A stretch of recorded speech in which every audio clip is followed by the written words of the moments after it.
दीप्त्रे ज्वाला परिवृताय सर्वारिष्टविनाशाय सर्वसम्पत्कराय सर्वदिक्शोभनकराय सहस्रज्वालाय परमात्मने परब्रह्मणे परञ्ज्योतिषे हुं फट् स्वाहा।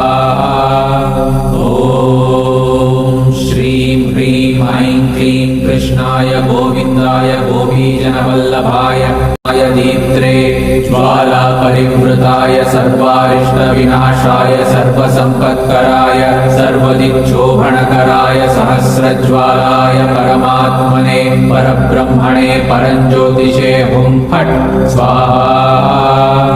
ॐ श्रीं ह्रीं ऐं क्लीं कृष्णाय गोविन्दाय गोपीजनवल्लभाय दीप्त्रे ज्वाला परिवृताय सर्वारिष्टविनाशाय सर्वसम्पत्कराय सर्वदिक्शोभनकराय सहस्रज्वालाय परमात्मने परब्रह्मणे त्रय प्रेत मम मायमात जटिमणि नाम्नि गंगा मुक्तितटे प्रेतस्य चतुर्थ क्रिया